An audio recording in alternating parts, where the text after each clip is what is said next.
En Suiza, en general en Europa, es un proceso de venta un poco más directo. No tienes que tanto impresionar a la persona como tal vez lo tengas que hacer en Latinoamérica. Siento que los mejores vendedores, no importa dónde estás en el mundo, crean relaciones entre personas. Y sí he visto que en Suiza puedes también cerrar un contrato sin tener esa relación.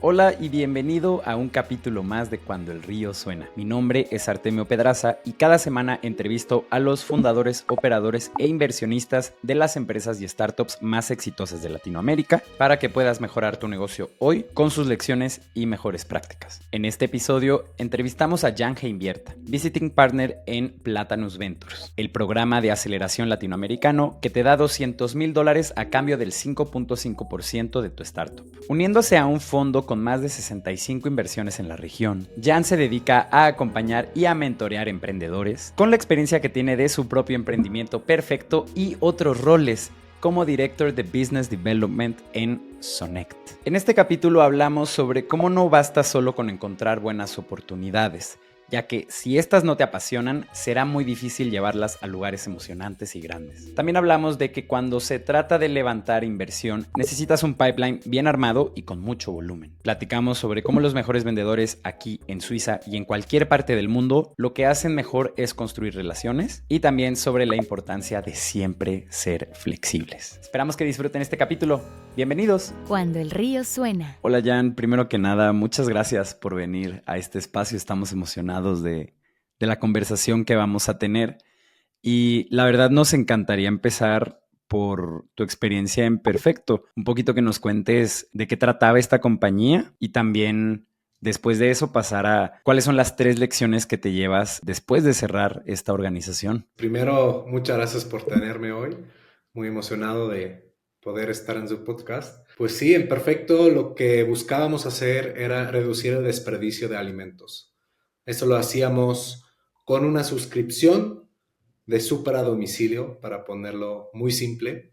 Prácticamente nos fuimos directamente al campo y a empresas de consumo masivo para rescatar los productos que el mercado tradicional hoy no estaba aprovechando, y esos los entregábamos en una caja directamente a domicilio. Con eso habíamos pasado por YC, logramos llegar a un GMV de $1 millón.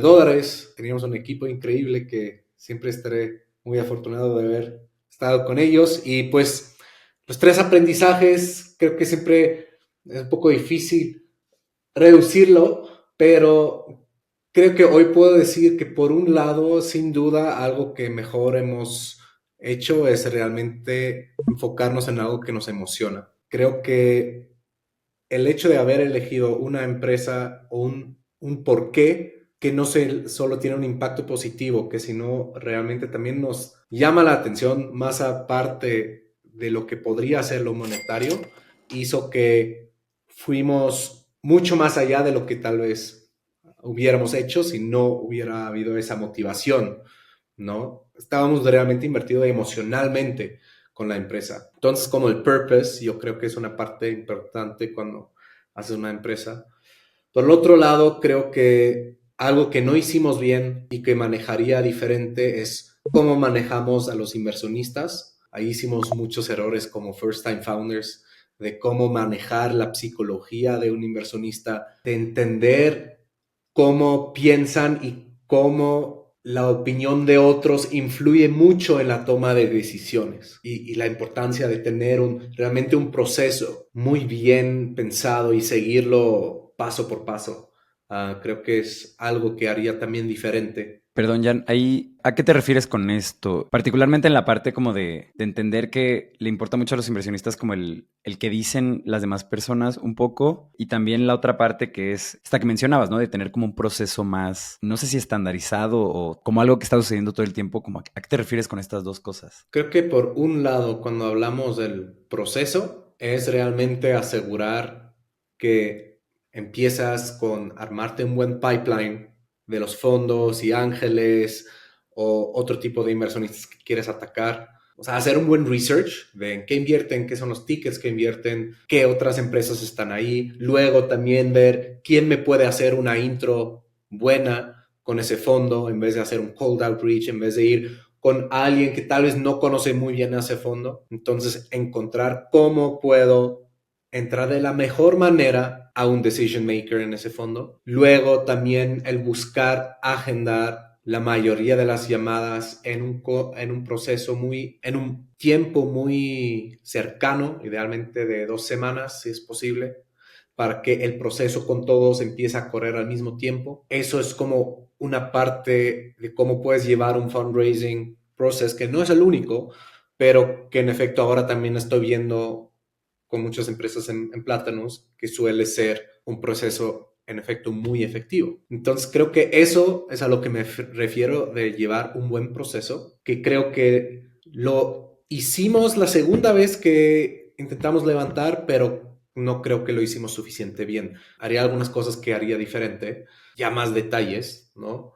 Y a eso le agregaría justo cómo nos influyó lo que piensan otros inversionistas, ¿no? Entonces, ¿a qué me refiero ahí? Varias cosas. Uno, me di cuenta que a veces no importa lo bueno de números que tal vez estás mostrando o la buena atracción que estás teniendo. Al final es muchas veces también un juego de relaciones o pues de que el inversionista te conozca realmente, ¿no? Porque el inversionista también tiene que sentir un poco esa confianza en ti como founder y a veces eso toma tiempo, crear esa relación. Y a veces también ahí entra otra vez ese juego de que buscas una intro de alguien que ellos respeten, ¿no? Para que tú puedas, en efecto, empezar a crear esa relación, no desde cero, pues. Otra parte, para ser súper transparente, porque pues mi objetivo es que otros puedan aprender de mis errores, es que teníamos también una etapa en Perfecto donde casi morimos, ¿no? En el 2022, a finales del 2022, por varios errores. O sea, uno, estábamos trabajando con un CFO as a Service, que eso fue una mala decisión de delegar tanta importancia a otra entidad que no fueran los founders, que además fuera externo, porque la data que obtuvimos al final nos dimos cuenta que no era correcta y eso pues influyó en tomar decisiones equivocadas. Por el otro lado, tuvimos una cantidad de fraude impresionante durante un mes, creo que fue septiembre, que también nos pegó, y adicional tuvimos algunos inversionistas que dijeron que iban a invertir y al final no lo hicieron, ¿no? Entonces, esa combinación nos llevó a un punto donde nuestro runway estaba muy agotado y nos quedaban creo que unos 3 meses. Entonces, lo que ahí hicimos mal es que fuimos demasiado transparente con nuestros inversionistas en el sentido de que no solo les dijimos qué pasó, nosotros les mandamos a todos un correo y les dijimos, mira, esto es lo que pasó, lo cual tiene esta consecuencia, lo cual significa que vamos a hacer estas siguientes acciones para darle la vuelta. Y aquí también tenemos una llamada donde se puedan unir si quieren saber más. Buscábamos ser súper transparentes, pero al final lo que hoy viendo hacia atrás, lo que eso generó fue que las personas que tenían acceso a esa información que era solo para nuestros inversionistas eran también personas que estaban involucrados en otros fondos. Entonces la información empezó a compartirse en el ecosistema y pues no hay tantos fondos tampoco en México y Latinoamérica, ¿no? Ahí es también donde nos afectó el qué piensan de nosotros, ¿no? Porque habían escuchado que, espera, hace unos meses Perfecto tenía un problema con el dinero, ¿no? Y que se les estaba acabando. Aún si le habíamos dado la vuelta y logramos otra vez tener runway para varios meses más, ¿no? Bueno, teníamos que despedir personas, cambiar proveedores, nos quedamos sin salario los founders por muchos meses. Teníamos que hacer mucho de esas cosas, pero logramos darle la vuelta, ¿no? Pero no se quitó esa manchita, pues, cuando salimos a levantar y creo que eso nos afectó. Muchas gracias pues justo por la transparencia, como dices, Jan, porque el hecho de que seas tan específico sí nos ayuda mucho a nosotros y también a los emprendedores que nos están escuchando, como vamos, no sé, pues tendemos a escuchar insights que son un poco más abstractos, pero Pero justo por eso me parece tan valioso, ¿no? Porque es muy honesto y más transparente entonces. Y pues ahora sí podemos también teorizar al respecto, ¿no? Sobre cómo, claro, o sea, la importancia de compartimentalizar las malas noticias, por ejemplo, ¿no? Probablemente ahí con el fraude, pues haya varias lecciones que te hayas llevado de cómo operar mejor. Ahorita justo nos vamos a mover en esta dirección. Una cruda realidad, ¿no? Que es que muchas veces en el camino, particularmente cuando estás o levantando inversión o incluso cuando se trata de ventas muy importantes, mucha gente, o bueno, no mucha gente, ¿verdad? Pero muchas veces te van a mentir y te van a decir que sí te van a dar ese deal o que sí te van a dar esa inversión y realmente como que se vuelve muy, muy real esta frase de que the deal's closed until the money's wired, ¿no? O sea, como antes de eso todo sigue un poco en el aire y creo que es algo que no te cuentan. O sea, si es genuinamente esas cosas que pues nadie te advierte hasta que ya tú te das de tope con la pared. Y la triste realidad es que sé de muchos que les pasaron cosas similares, ¿no? Sobre todo, pues si eres first time founder, hay tantas cosas nuevas que están pasando que puede ser mucho, ¿no? Para procesar, no sabes qué advice seguir. Entonces, pues busco por lo menos aportar un poco, un granito de arena, intentando ser lo más transparente posible, aun si eso tal vez me pone en una posición donde alguien podría decir, no, bueno, que ¿por qué hizo eso, ¿no? Obviamente le iba a pasar esto, ¿no?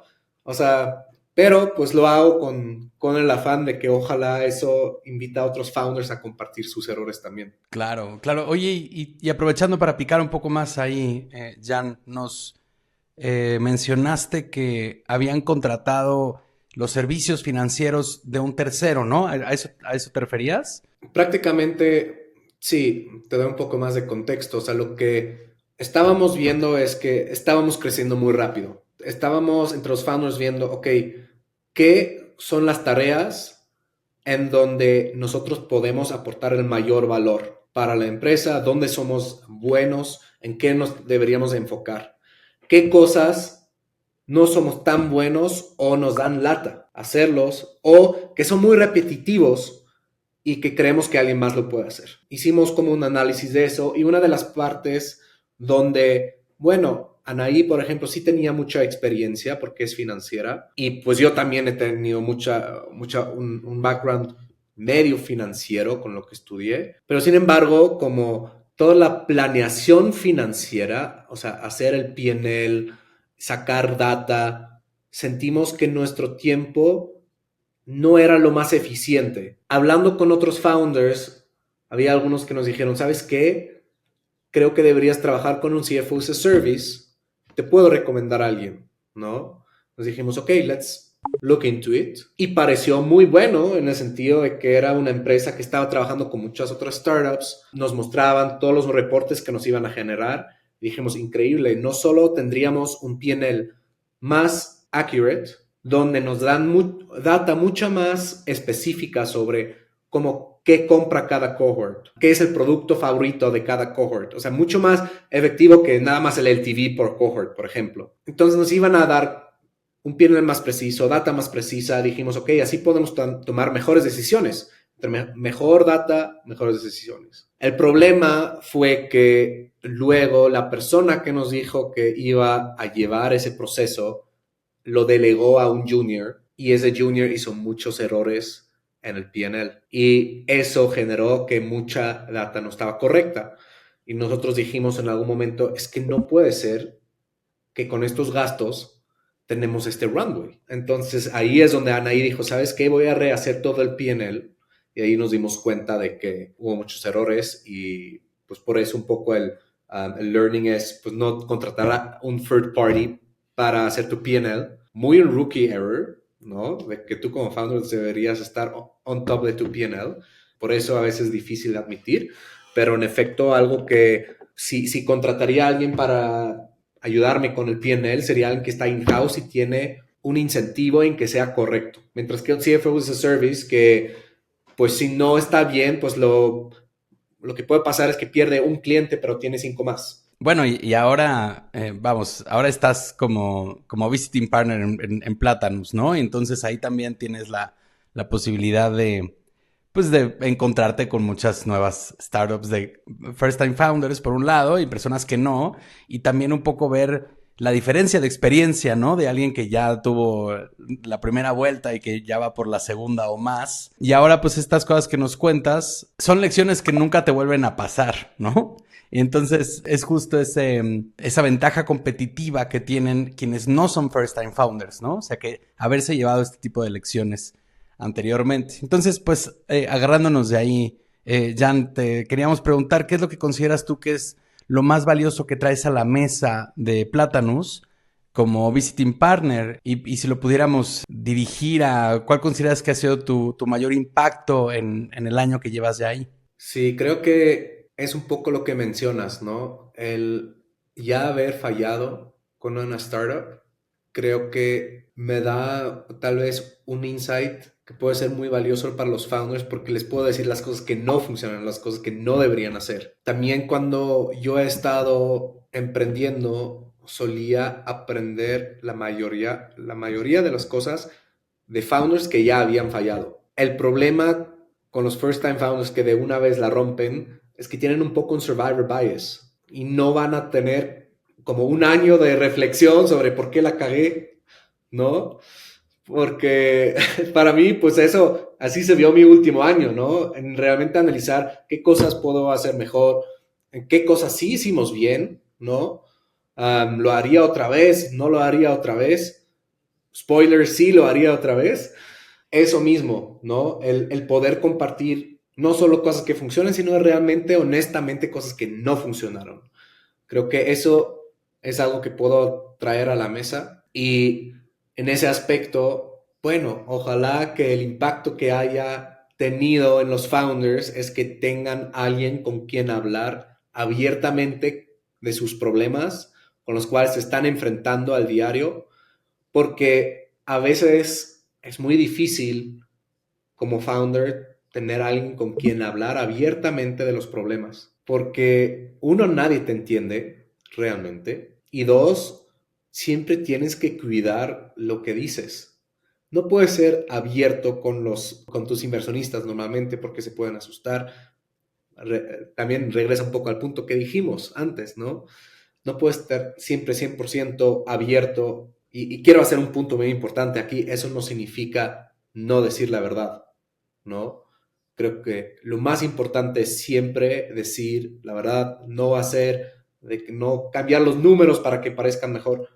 Quiero ser muy claro en que no significa eso, pero puedes decidir qué información compartas proactivamente y cuál no. Ahora, con los empleados tampoco puedes ser abiertos al 100%, no les puedes cargar los problemas que estás teniendo, los tienes que motivar, tienes que asegurar que están emocionados por lo que estás haciendo.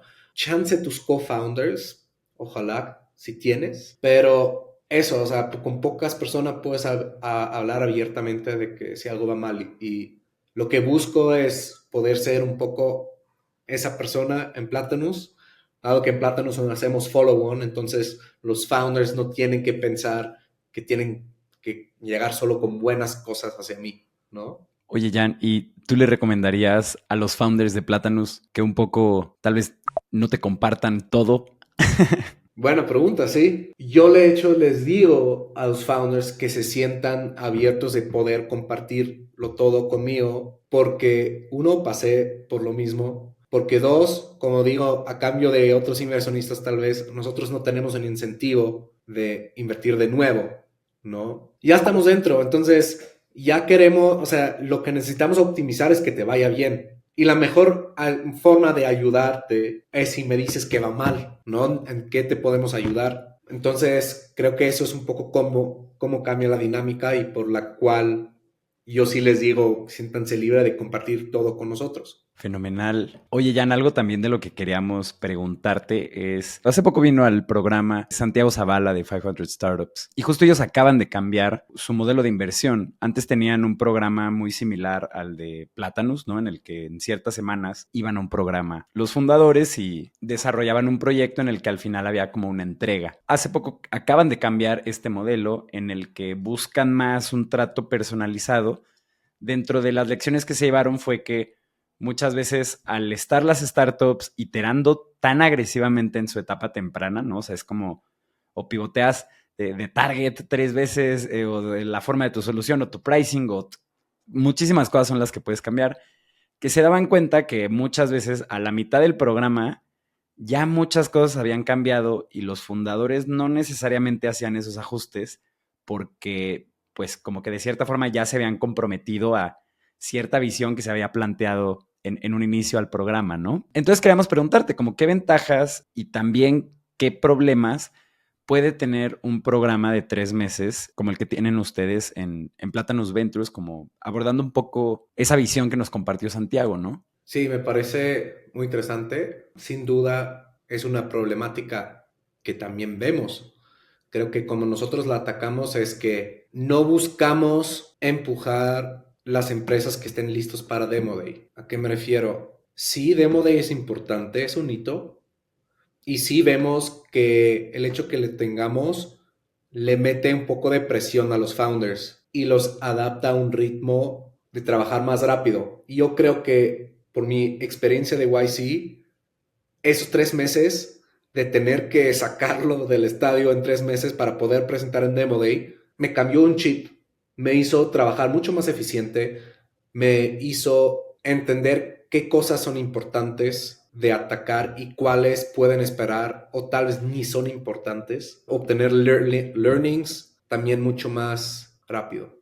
Entonces, siento que eso también lo veo en Platanus, que hay muchas startups que gracias a esa cadencia desarrollan un ritmo más rápido. Pero como digo, siento que el Demo Day no debería ser el objetivo de por qué una startup entra a Platanus. Y por eso, si vemos que no hace sentido para una startup presentar en Demo Day, tampoco es que tienen que presentar. Es muy común que tal vez una startup cambie su Demo Day y no lo hace en este periodo, sino en el siguiente batch. Entonces buscamos que sí haya esa importancia de Demo Day para generar ese cambio de mindset y ayudarle al founder a tener esa presión y cadencia para iterar rápido, pero tampoco le queremos, o sea, al final es un poco su propia decisión y también ha habido casos donde dijimos, mira, creo que no es el momento ideal para tu empresa presentar, porque tal vez ni necesitas el dinero o la exposición en este momento,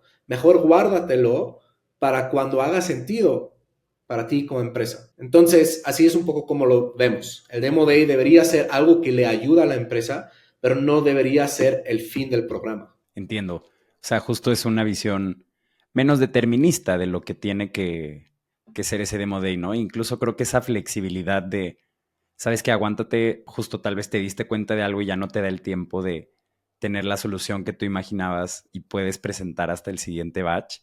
Yo creo que eso es algo que, pues dentro de todo se acerca a esta personalización que va de cada proyecto a cada proyecto. Y lo que agregaría es también, si lo ves del otro lado, no de los que tal vez todavía no se sienten listos para presentar, sino también los que sí van a estar listos, ese último mes les puede acelerar las ventas brutalmente. Tenemos varias empresas en este batch que también, o sea, la gráfica se ve hermosa, ¿no? De que el último mes suben de forma muy exponencial y pues sí creo que el Demo Day puede ayudar a generar eso. Es que es chistoso, ¿no? Porque es un juego, ¿no? O sea, por un lado las estructuras rígidas, cuando lo que hacen es meter un poco de presión controlada con pues con un buen apoyo a tu alrededor, pues eso puede generar buena atracción y empujarte hacia adelante y vamos, hasta la química entre los founders puede funcionar todavía mejor con la presión. Vamos, puede ser así el pegamento para que todo funcione perfecto. Como también puede ser terrible, ¿no? Si la startup no está en la etapa correcta, pero por lo que nos cuentas, pues de eso se trata, ¿no? Y esto tiene que ver con ustedes como fondo y también para las startups que nos están escuchando en el programa en el que entren, ¿no? O por el que hayan pasado. Seguro que pueden tener una reflexión similar. Cómo hay que aprovechar del programa lo que realmente pues rinde frutos para tu situación particular y no intentar encasillarte en la dinámica por completo, ¿no? Y por lo mismo, Jan, en esta conversación que menciona Arte con 500, pues también tocamos el tema de el aumento en las ofertas, ¿no? De la reestructura de los porcentajes, Porque pues lo tuvo YC, lo tuvo 500, con ustedes en Plátanos sucede también, ¿no? Cuéntanos un poco más sobre esto, ¿no? O sea, justo, bueno, mejor te dejo que lo digas tú, pero ¿por qué nos estamos moviendo como ecosistema en esta dirección? O sea, primero creo que como founder a mí me emociona mucho que esto esté pasando. Yo siento que los que están viendo, o sea, los que siempre están buscando ser más founder friendly, como los Plátanos, como los YC, como lo está haciendo 500, creo que son los que van a seguir teniendo buen deal flow de los mejores founders en etapa temprana. Siento que es necesario también para el ecosistema que estemos viendo esta adaptación. Sin embargo, obviamente también crea más competencia para entrar a esos mismos programas, porque para nosotros, pues ahora nos han llegado muchas más postulaciones, también de founders ya más experimentados, ya de second time founders también, que ya han pasado para YC. Entonces, cambia también qué tipo de founders atraes. Y eso por un lado. Por el otro lado, también por qué lo hicimos, no solo para captar también founders más experimentados. La principal razón o la motivación ya existía cuando yo entré a Plátanos, ¿no? Ya se estaban dando esas pláticas de cómo lo podemos hacer para incrementar el ticket. Porque uno, queremos lograr siempre ofrecer los terms lo más founder friendly posible y realmente seguir empujando esa agenda en Latinoamérica desde que empezó Plátanos. Por el otro lado, también vimos que si podemos incrementar el ticket, la probabilidad de éxito de nuestras startups va a ser más grande porque les da más tiempo de iterar, más tiempo de generar algo que tenga fit en el mercado y por ende luego levantar y tal vez no todavía tener que tener la presión de presentar en Demo Day, ¿no? O sea, conecta un poco con eso también. Porque al final del día lo que vemos es que en promedio le toma una startup 2 años para llegar a Product Market Fit. Entonces, con 200,000 en Latinoamérica, deberías poder tener un runway de 2 años, ¿no? Entonces, eso es un poco la lógica detrás. Casi todas las startups van a pivotear en algún momento, ¿no? Y entonces, el poderse estar enfocando todo el tiempo solo en crear producto en vez de tener que hacer una pausa e irte a hacer fundraising, que es un full-time job, se pueden enfocar realmente en una cosa. Muy emocionante y muy curioso también el momento en el que llega este, pues podría decirse contraajuste, ¿no? O sea, porque tenemos como esta corrección del mercado que baja las valuaciones, hace que las rondas sean más pequeñas, como de un año para acá más o menos. Y de repente, justo los fondos que apoyan a las empresas que apenas están naciendo o que están en etapa de ideación o que todavía no encuentran product market fit, suben su deal y lo hacen uno mucho más amigable y es, o sea, no lo veo necesariamente como una contradicción, sino como algo pues, muy curioso que sucedió como en medio de todo este contexto. A ver, aprovecho este momento que estamos llegando a la mitad del capítulo para invitar a toda la gente que nos esté escuchando a suscribirse a la newsletter de este programa. Vayan a cuandoelriosuena.com, ahí van a encontrar el form para hacerlo. Y si ustedes se suscriben, nosotros prometemos enviarles una notificación cada que tengamos un capítulo nuevo. Lo hacemos todos los lunes de manera religiosa. Sí, ¿no? Y también, si nos están viendo por YouTube, suscríbanse al canal. Si nos están viendo por Spotify, por ahí un review. Todas estas cosas nos ayudan. Oye, Jan, hablas un muy buen español, pero justo tú eres alguien que viene de Suiza y que chambeó allá.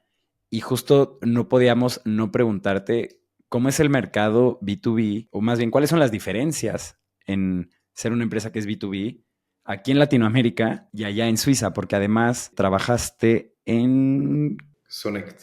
Ajá, justo. Y fuiste tú el encargado de hacer como esta expansión en Latinoamérica, ¿no? Entonces, igual si quieres ahorita nos cuentas de eso, pero ¿qué diferencias ves? Primero, para los que están escuchando, espero que ahora entienden por qué a veces me expreso medio raro o me falta agarrar la palabra correcta, ¿no? Pero en efecto, llegué hace unos 7 años a México estudiando y luego liderando la expansión para una fintech donde vendíamos un producto tanto hacia bancos como retail. Entonces, lo que podía ahí observar entre las diferencias de cómo hacer ventas, cómo es el proceso de venta en México contra Suiza, creo que en Suiza, en general en Europa, es un proceso de venta un poco más directo. A lo que me refiero es, no tienes que tanto impresionar a la persona o llevarla a dates, ¿no? Como tal vez lo tengas que hacer en Latinoamérica. ¿A qué me refiero? Pues la verdad es que pues aquí es muy común que pues con tu lead sí le tienes que invitar de que a comer, vas a cenar, no sé, tienes que crear una relación. No digo que eso no sea importante también en Europa. Obviamente siento que los mejores vendedores, no importa dónde estás en el mundo, crean relaciones entre personas.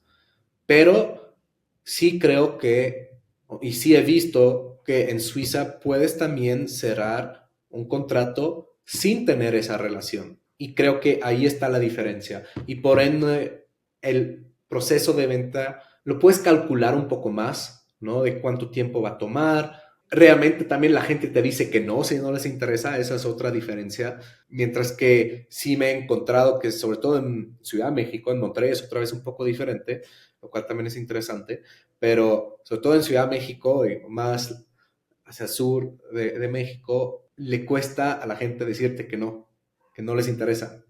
Y hasta te siguen aceptando otra junta, porque no quieren ser mala onda, ¿no? Sí, somos así.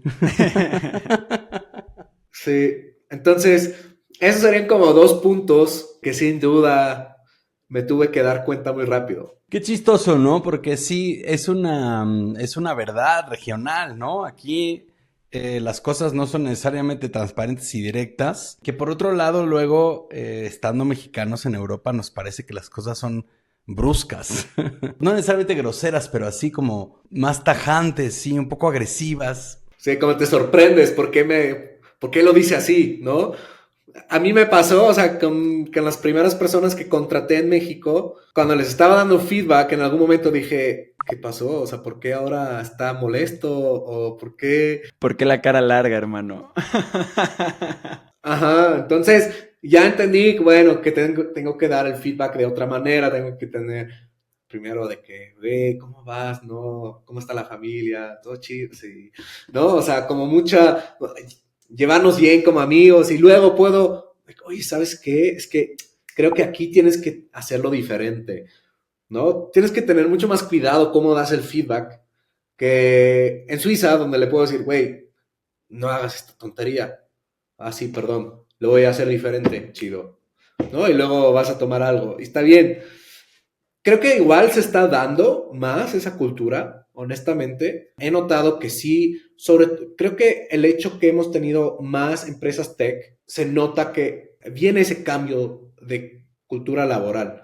Tal vez no en los corporativos todavía, pero lo noto si contratas a alguien de Uber. Tienen como ese radical candor que mi socia Anaí pues siempre lo tuvo muy fuerte y me encantó porque nos podíamos comunicar súper efectivo. Siento que sí está viniendo ese cambio, pero como dicen, todavía no es lo normal. Pues viene mucho de una cultura de excelencia, el saber aceptar feedback y el poder darlo. Y justo a partir de muchísimos casos de éxito se sabe o se ha corrido la voz o se ha vuelto el estándar de que es algo necesario y que uno no puede andar con rodeos porque también en este tipo de ecosistemas la agilidad es algo fundamental. Sí, no. También creo que el mayor cambio está en el shock, ¿no?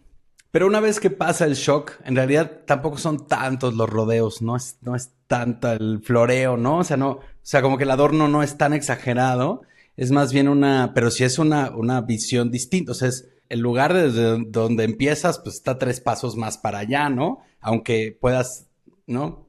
Al final creo que es algo que si uno quiere trabajar en otros ámbitos, en otras culturas y otros países, es algo que tiene que aprender. Creo que eso también es importante mencionar. O sea, no es que necesariamente algo siempre está mal o algo siempre está bien, ¿no?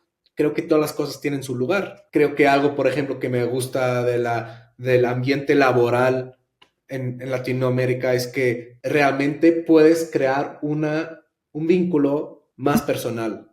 Y eso es algo que también me gusta. Mientras que en Suiza, tú te puedes llevar de huevos con alguien en el trabajo, pero nunca te va a invitar a tu casa a hacer algo, ¿no? O sea, nunca te va a decir, vamos a comer el fin de semana. No, somos amigos de trabajo, no te confundas, ¿no? No te confundas. Así es un poco la realidad en Suiza, ¿no? Entonces creo que ambas culturas tienen sus pros y sus cons. Creo que se trata de adaptarse y ver qué cosas tomas de ambas culturas para crear la cultura que funciona para tu negocio. Sin duda, siempre agarrar lo mejor de todos lados y adaptar lo que funcione, ¿no? Y Jan, también tuviste el rol de Director Business Development Américas, ¿no? Donde pues leíamos que habías llegado a la conclusión de que México era el siguiente mercado a atacar. Y nos llamaba mucho la atención, pues, qué fue lo que sucedió antes de tomar esa decisión, ¿no? O sea, antes de ver eso, ¿qué es lo que hace a México? Digo, este es un contexto muy particular de esta empresa, ¿no? Pero, ajá, cuéntanos un poco de esta decisión, ¿cómo? Uh-huh. Primero creo que el título suena un poco como mamalón, ¿no? O sea, suena muy importante, ¿no? Para dar contexto, ¿por qué tenía ese título tan grande, ¿no? Porque pues entramos a una aceleradora en Estados Unidos y yo iba a asumir ese rol para ver, ok, vamos a expandirnos a Estados Unidos, a México o Latinoamérica. Ahí Rick, era como mi mentor y quien me contrató, uno de los co-founders, dijo, bueno, si tú vas a ir a vender a Estados Unidos, no puedes tener el título de que Social Media Manager o de que Marketing Manager, no. Tienes que tener un título impresionante porque así tiene que ser en Estados Unidos, ¿no? Y en efecto, pues así me tomaron más en serio, ¿no? A los CEOs. Esa es la historia detrás de eso. Pero, ¿por qué México? Porque nosotros lo que estábamos haciendo era buscar resolver los problemas alrededor del manejo de efectivo. Entonces, eso significa tanto que las personas tengan un acceso más fácil al efectivo, como que las tiendas o restaurantes puedan agilizar el manejo de efectivo, es decir, cuando lo reciban, pues hoy en día lo tienen que llevar al banco. Y pues por último también que los bancos no tengan que poner tantos cajeros automáticos. Eso en a nutshell. Entonces, viendo dónde había más oportunidad, pues en México realmente la gente usa mucho efectivo. O sea, creo que por fin está cambiando un poco, pero tampoco es un cambio drástico como lo puedes ver en países europeos. Y adicional, hay muchos problemas alrededor del manejo de efectivo, el costo del efectivo, como por ejemplo llevar el efectivo a un cajero automático y llenarlo, pero también el fraude que puede haber y también la seguridad que está involucrada, ¿no? Entonces, el problema es más complejo aquí que en Estados Unidos. Encontramos mucho más interés tanto de los usuarios, de las tiendas potenciales y de los bancos. Entonces, eso impulsó a enfocarnos a México como muy YC principle, ¿no? El escuchar a tu usuario al final del día. Claro, justo en el momento en el que mencionas solución para manejo de efectivo, y dices como, claro, por supuesto, por supuesto que este lugar es uno perfecto porque además es un mercado muy grande que tiene esta característica particular. Ya en Out of Nowhere, ¿qué es lo que te atrae de esta región del país? ¿Por qué decides quedarte acá, hacer carrera acá, contactos acá, invertir acá, en vez de volver a casa? Bien diría el padre de Robinson Crusoe, allá afuera solo te esperan problemas. Sí, pues creo que es la pregunta que más me hacen desde que he llegado. En la universidad me dijeron, ¿por qué estás aquí? Pues mira, yo creo que soy una persona que siempre ha sido muy curiosa por aprender nuevas cosas, aprender nuevos lugares. Y eso fue lo que en un inicio me llevó a llegar a México. Me encantó la cultura, la gente, me siento muy en casa aquí. Justo ayer lo hablé con un amigo que a veces cuando voy a Suiza extraño más México que cuando estoy en México a Suiza, ¿no? Que realmente lo que extraño de Suiza son mi familia y mis amigos. Y sí, Suiza es un país increíble y también lo agradezco mucho todo lo que me ha dado ese país. Pero cuando yo decidí emprender, dije, algo como perfecto, tal vez es más arriesgado hacerlo en un país como México, en el sentido de que es mucho más difícil, ¿no? Hacer algo de tecnología, de sustentabilidad y con un componente físico de manejar, o sea, trabajar con un sector muy informal como lo es el campo, ¿no? Y muchas otras dificultades que hubieran sido más fácil en Suiza. Pero, uno, la oportunidad es mucho más grande en Latinoamérica. pero para mí personalmente fue sobre todo el impacto que yo podría tener si esto funciona. Siento que a mí realmente también lo mismo fue un poco con Sonect, ¿no? Con la fintech. También vi que, bueno, ¿por qué estamos haciendo esto en Europa, donde el sistema financiero ya funciona relativamente bien? ¿Por qué no hacemos esto en México, o Latinoamérica, donde mucha gente tiene dificultades de tener acceso al efectivo? Entonces fue siempre un poco esa motivación de que no solo puedo hacer algo que obviamente tiene un incentivo económico, pero que también puede afectar positivamente la vida de muchas personas. Y en Suiza eso no sería tanto el caso, ¿no? O sea, ¿qué tanto les vas a mejorar la vida a las personas en Suiza? Tampoco, o sea, tantos problemas gigantes a resolver, honestamente, ¿no? El mercado también queda chico. Y algo que aprendí durante Perfecto que también me llenó mucho y que me llevo mucho en el corazón, que lo mencioné, es pues liderar un equipo aquí, porque tristemente muchos vienen de culturas laborales muy malas. Y eso no, ni hablando de la cultura, empezando con que cómo los pagan, ¿no? En efectivo, debajo de lo normal, no les dan vacaciones. Y bueno, yo ahí vengo tal vez con un background muy suizo, ¿no? Pero pues no se me hace correcto y pues veo que así yo puedo tal vez agregar un pequeño cambio y pues me da felicidad ahora ver que algunas personas del equipo están haciendo otras cosas y veo que se llevan parte de esa cultura que nosotros pudimos pues sí, implementar. Y eso es lo que también otra cosa que me llama mucho la atención. Luego podemos hablar de lo que me encanta la comida y la gente en México, ¿no? Pero eso es otra parte. Oye, Yanni, no, y jalando del mismo hilo, ¿no? De tener un impacto en la región, en todos los niveles en los que acabas de mencionar. Leímos también que estás preparando ya tu siguiente venture. ¿Cuáles son tus planes? ¿Qué necesidad es la que identificaste? ¿Y qué onda? ¿Qué nos puedes decir?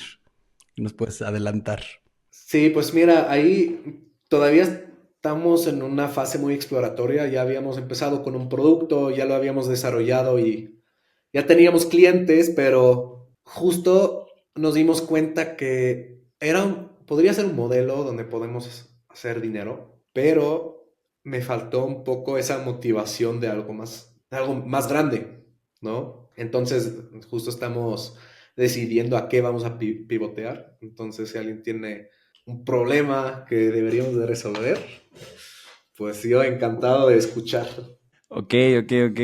Mira que también sumando un poco a lo que mencionabas, me recordaste a una profesora de la universidad que nos decía que las soluciones transformadoras o esas cosas que le daban un giro de 180 grados a los problemas que enfrentamos, generalmente vienen de lugares más vulnerables, de periferias de la sociedad y no donde todo ya está acomodado y es cómodo, ¿no? Es a partir de que estás disconforme con cómo es algo, que sucede una transformación. Entonces, en cambio, en lugares donde la cosa está mucho más cómoda, la tendencia es al revés, ¿no? A mantener ese status quo o a mantener dicha comodidad.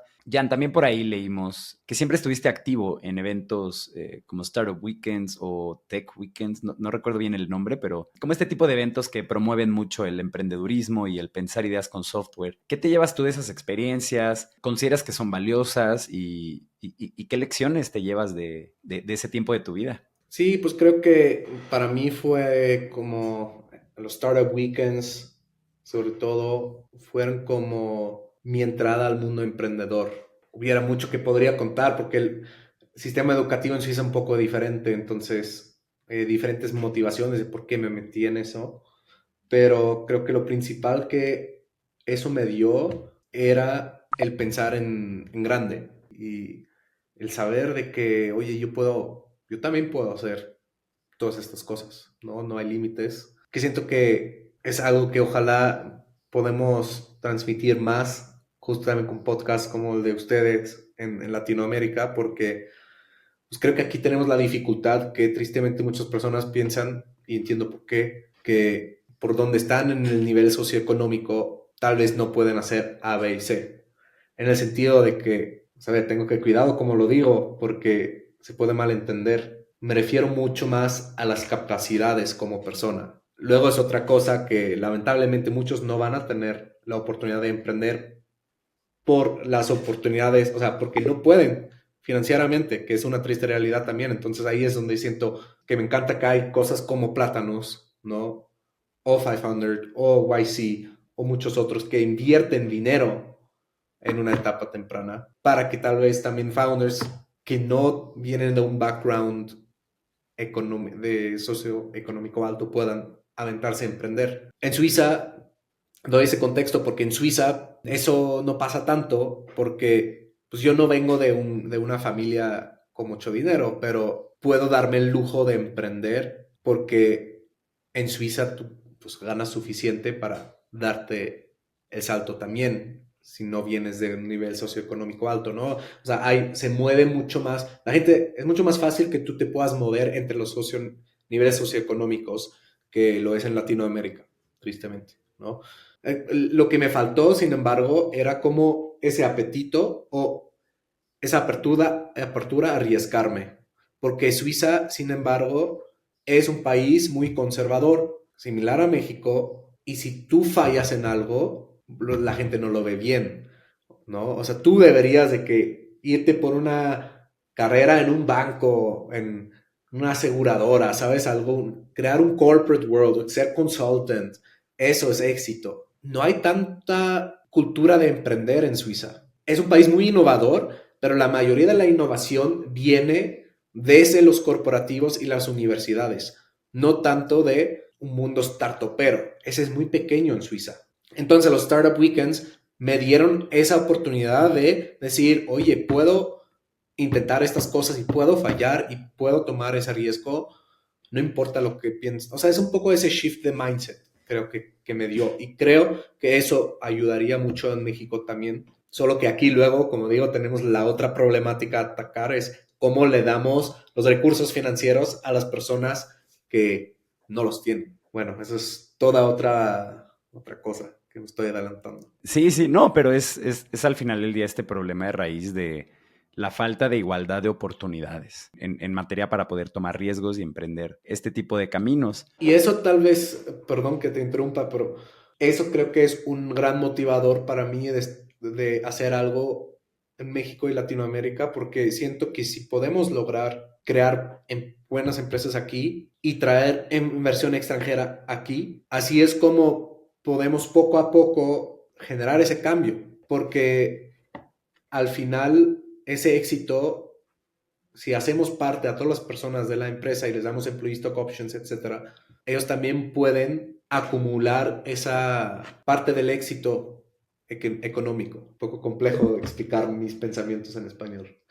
No, pero creo que son cosas o sea, cosas que Rodrigo y yo entendemos muy bien, las hemos platicado en varias ocasiones. Y de hecho, en la dirección que mencionabas de pensar en grande, soñar en grande, justo hay una lectura que a mí particularmente me marcó mucho, que es un libro que se llama Dream Big, que es la historia de Jorge Paulo Lemann, Marcel Telles y Beto Sicupira, creo que se pronuncia su apellido, que son esta triada de inversionistas en Brasil, que literalmente su historia es una de solo soñar en grande y cómo a partir de adquisiciones eventualmente ellos tienen la cervecera más grande de todo el mundo y se convierten en tres de las personas más grandes de todo el mundo, todo empezando en una región como esta, ¿no? Y justo yo me acuerdo cuando recién leí ese libro, yo le decía a Rodrigo, es que, güey, de que es como quitarte esta barrera de que, o sea, pensar que incluso gente como tú y yo puede acabar siendo dueños pues, de cosas como un Google o como un Apple, güey. O sea, neta, suena muy loco, pero ahí está el camino, ¿sabes? O sea, Y la realidad es que sí existe o sea, sí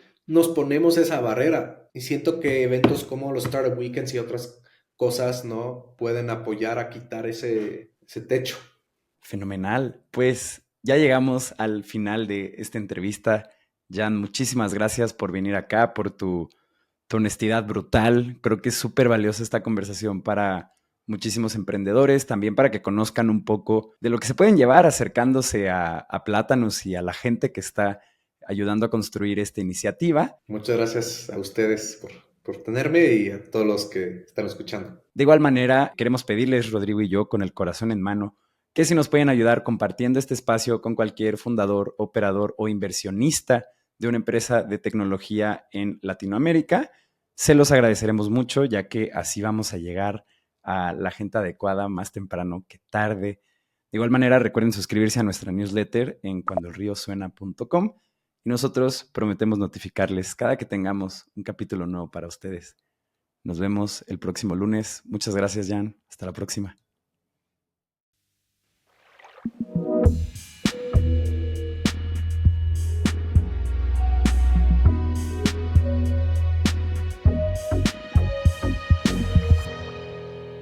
Cuando el río suena.